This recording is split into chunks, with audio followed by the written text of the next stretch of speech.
kalian bisa lihat nih, ada beberapa pertanyaan yang tentang mengenai bagaimana cara adopsi otter di rumah otter.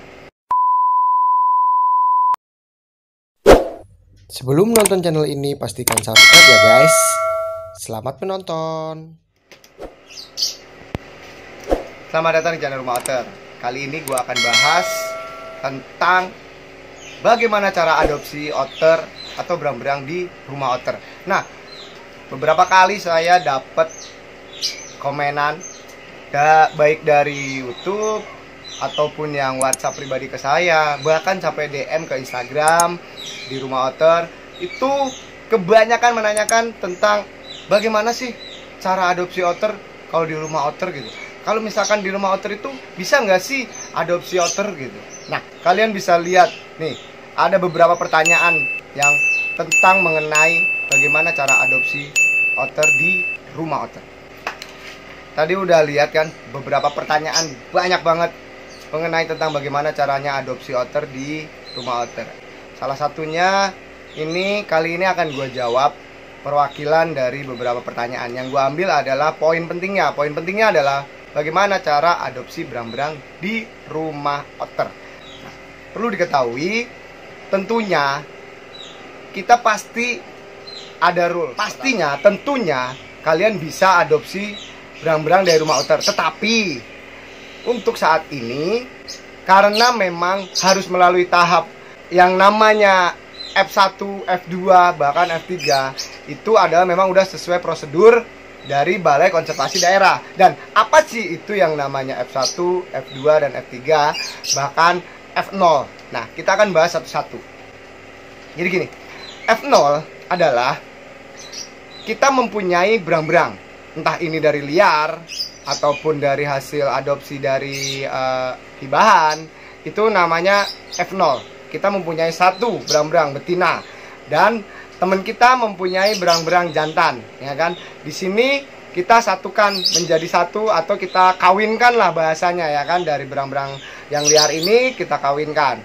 Tetapi rumah otter mempunyai solusi lagi.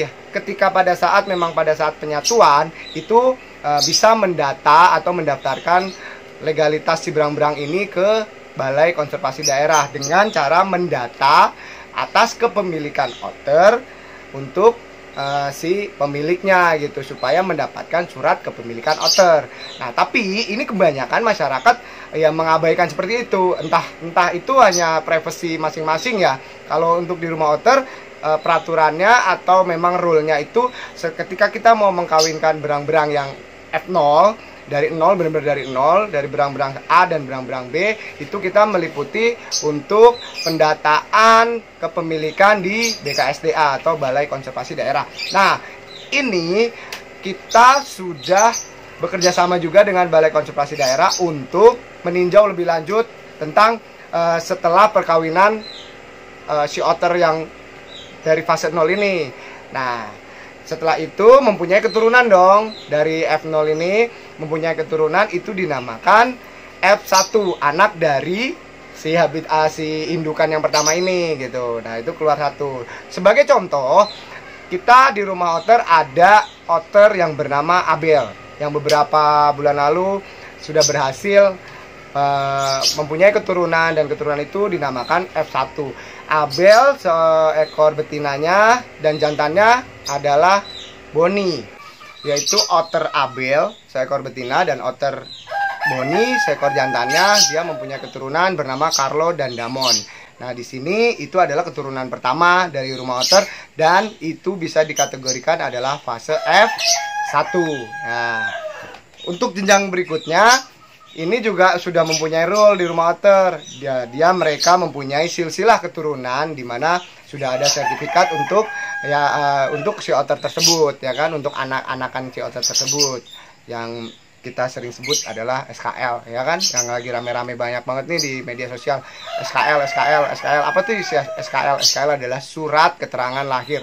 Jadi mempunyai silsilah dari ini orang tuanya adalah Abel dan Boni, mempunyai anak si Carlo dan Damon. Nah, Carlo Damon adalah F1. Nah, bagaimana kita mengawinkan untuk jenjang F2 supaya anakan dari F2 ini bisa kita pelihara nih ya kan, bisa kita pelihara dengan nantinya hibah sukarela, atau kalau kita sudah memenuhi syarat, di rumah otter sudah memenuhi syarat dari Balai Konservasi Daerah, pastinya kita bisa tingkat jual beli yang legal untuk otter jenis otter berang-berang cakar kecil dari sebuah ruang lingkup individu penangkaran. Nah, teman-teman, untuk mengkawinkan fase F1 menjadi F2, nah ini otomatis kalian harus mencari otter yang sudah berhasil breeding juga gitu. Jadi sama-sama keluar F1 ya kan. Nah, Abel Boni keluar Carlo Damon. Nah, terus kita juga punya temen nih, namanya Otter Hana dengan Otter Eboy ya kan. Nah, di situ mempunyai anak Mona dan Lisa ya kan. Nah, di sini jantan, di sini betina. Nah, ini kita kawinkan nih salah satu ya kan, antara Carlo atau Mona. Ya, setelah itu mempunyai keturunan, di situ adalah fase F2. Dan memang kalau untuk otter jenjangnya cukup lama, bisa tahunan. 1 tahun itu bisa 2 kali menghasilkan keturunan kalau memang sudah propen. Tapi kalau memang belum propen, sama saja kita berjuang untuk menyatukan otter, mengawinkan otter, bener-bener berseteru keras dari mulai keuangan ya kan, bahkan ruang lingkup kita di rumah. Kalau yang ruang lingkupnya di rumah, kalau ruang lingkupnya di seperti rumah otter kayak gini yang bener-bener 80% alam, ya terbentuk dari alam, ya mungkin tidak ada gangguan apapun, tapi tinggal materi ya kan. Kuatkanlah materimu untuk mengawinkan otter kalau yang belum propen. Tapi kalau yang udah propen, pastinya dia akan menghasilkan keturunan di setiap tahunnya. Nah, tapi perlu diingat, pola makannya si otter itu juga harus dijaga. Kalau pola makannya jorok dan lain sebagainya, otter itu tidak akan pernah propen. Bahkan untuk menghasilkan keturunannya, pasti jenjang lahirnya itu juga bisa tahunan. Nah, ini perlu diketahui untuk teman-teman. Nah, untuk saat ini, secara garis besarnya, globalnya adalah rumah otter belum bisa untuk melepas adopsi atau memberikan solusi untuk para owner otter yang baru mau pelihara otter, untuk menanyakan perihal bagaimana bisa adopsi di rumah otter untuk otternya tersebut gitu. Katakanlah kalau misalkan untuk kita membantukan cari hibahan, mungkin itu bisa, tetapi dengan rule hibah otter. Nah, mungkin teman-teman kalau yang masih pengen bertanya-tanya lagi, bisa di kolom komentar. Dan kalau memang masih penasaran juga, bisa DM ke Instagram kami. Tapi kalau memang teman-teman masih mau sabar dan menunggu prosesi kita menjenjang jadi F2, sebentar lagi loh ya. Ini kejutan. Sebentar lagi kita juga akan menjadikan prosesi F2 di tahun besok ya kan. Tahun besok sebentar lagi. Kalau memang mau sabar-sabar. Tapi kalau memang mau buru-buru dan memang mau benar-benar untuk adopsi otter, kalau gitu gue kasih solusi dong. Peliharanya ini aja deh, beli bonekanya aja dulu ya kan. Jadi sabar ya kan, kalau mau untuk di rumah otter sabar. Kalau memang kalian mau beli dengan secara, kita sih nggak marah dengan adanya seller terus adanya pemburu liar gitu kan. Tapi kita mau membenahi dengan sistemnya apa ya. Kita kan visi misinya melestarikan otter. Masa iya sih kita nyuruh seller ataupun pemburu kalau mendapatkan otter dari alam liar dan sebagainya. Sama aja kita mengurangi habitat otter di alam liar gitu.